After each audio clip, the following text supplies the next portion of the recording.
So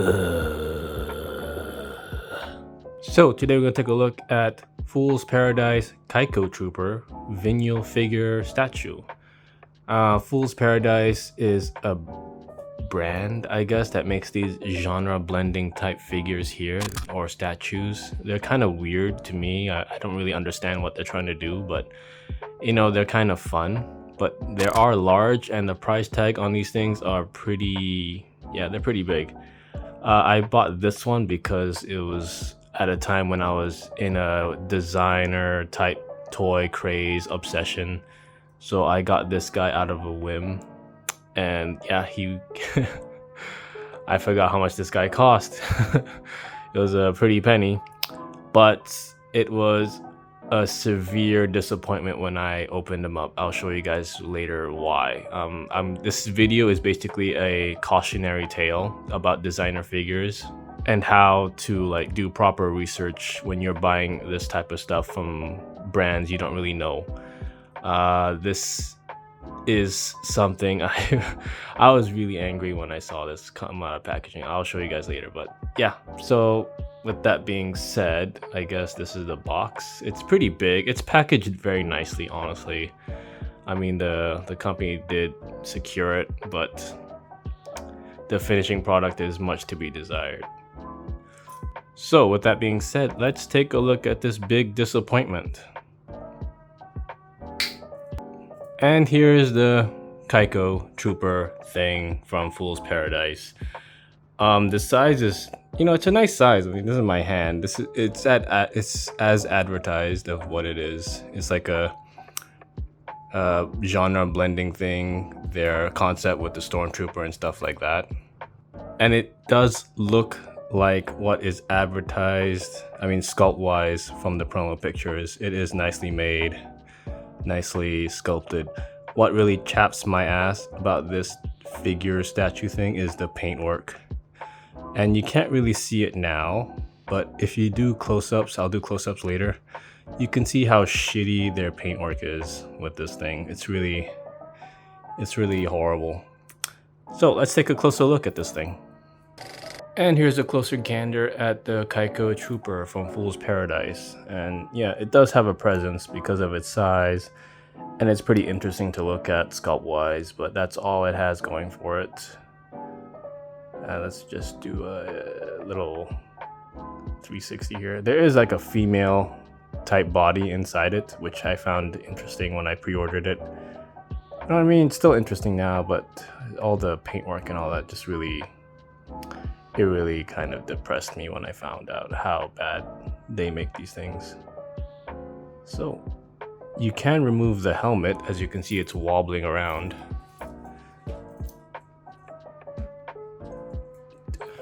To reveal like a little lady in there. She kind of reminds me of Lilo. Is that her name? Lilo or something from Fifth Element, the multi-pass girl. But yeah, there is a female body inside this bear, I guess. So yeah, that's about it. That's all I can say about this statue. So with that being said, let's take a closer look at him. And here's a closer look at the female person inside the Keikotrooper, I guess. I mean, paint-wise, it's nice. Nicely sculpted and all that. Nicely painted too. Moving down, you could see the transparency is very nice. It's very clear. There's no cloudiness or scratch marks. That's not the problem I have with this thing. The problem is the paintwork. I mean, the clear plastic is very nice, honestly. It's very clear. There's no smudges, there's no nothing. But I don't know if I could focus the camera, but if you could see here, you could see streaks of paint and all that. It gets worse, trust me. But if you could see the streaks, it's basically painted on with brush. It's not sprayed. It's not spray painted on.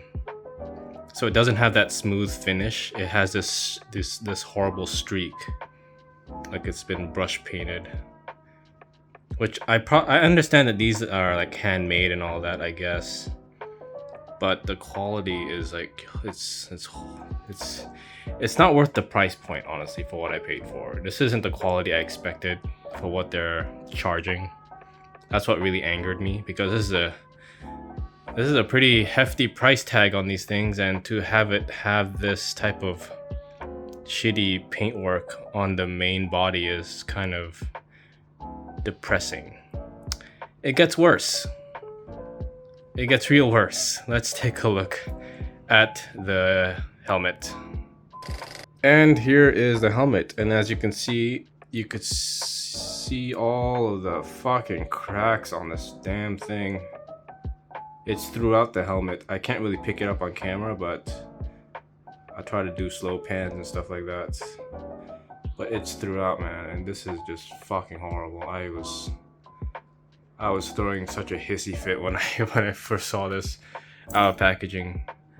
I was like, yo, man, this thing isn't cheap. This thing is like premium price, and yet this company is willing to just ship stuff like this out, having quality like this.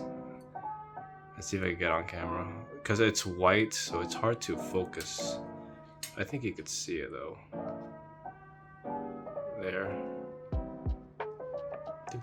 There we go. It's throughout the helmet, and it's not great. It's scammy. It's really scammy. I mean, a company's willing to like ship stuff like this out without QCing it properly, and charging a premium for it. It's kind of like, it's very scummy. So yeah, this is my take on Fool's Paradise as a whole, because, well, let me share you a small story about how I dealt with this problem. Story time. So I got in contact with the online store I buy my stuff from, my figures basically, and I told them what happened. I gave them pictures, I gave them descriptions. I made sure everything was as detailed as possible, so they could get in contact with the distributor or whoever and try to figure out what to do. So they sent an email to them, and it took a very long time for the distributor to respond, and their response was kind of shit. They basically said, this is typical for the mold to have this type of damage or defect, and it was out of their hands, so you deal with it. Yeah. They were not very helpful, and they basically stopped responding after that. So this is Fool's Paradise for you. They will not help you if something happens with your expensive figure that you bought from them. So I told the online store, I was like, I don't want this. I got scammed into buying this because it's not what was advertised. So I have to ask for a refund or something. So they said, yeah, the online store was very accommodating. They said, yeah, just send it back and we'll offer you a refund. I don't know if I'll get the full refund. We'll just have to see what happens. They have to inspect it or whatever. But yeah, this is the first time in my life I have to do something like this. I've never sent anything back to a store to get refund. This is the first time in my collection life that I've ever done something like this. So we'll just have to see how this turns out in the future, I guess. So yeah, if you guys are going to get something from Fool's Paradise, I suggest you do 3 things. Do proper research. Like if you find something that Fool's Paradise made, just find videos, pictures, reviews over it, and do proper research on what you want and if it's worth it. 2, make sure you get it in person. Make sure you get to feel it. Make sure you get to see it. Make sure you get to taste it. Make sure it's exactly what's advertised, basically. So it's in your hand. You get to inspect it yourself.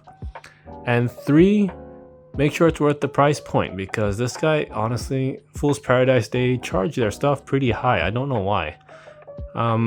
It's worth a pretty good hot toy, honestly. So if you guys are looking for Fool's Paradise and you're thinking of going into it, just, I guess, make a double take about the price point they're going for, because I really don't see these things going for that high, honestly, truthfully.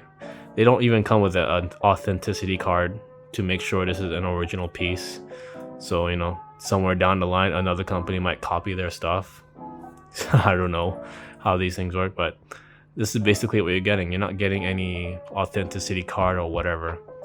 So just do those things if you're going into Fool's Paradise. But for me, I think I'm done with this brand. I'm not going into Fool's Paradise anymore because it made a fool out of me. So yeah, this is my hot take over this fucking thing. Oh well, it was bound to happen sometime in my collection life, right? So that concludes this little review over this big disappointment. I don't know if this helps anybody out there, but this is my experience with this figure and with the company called Fool's Paradise. Again, do those 3 things if you're thinking of getting anything from them, or anything expensive in general in terms of designer figures, because designer figures tend to like be small scale people, and you know, they don't have great, how do you say, quality assurance in terms of their products. But yeah, it's really unfortunate. It does look cool, but I really can't keep this. I just felt really scammed with this one. So with that being said, thanks for watching. And as always, don't get them.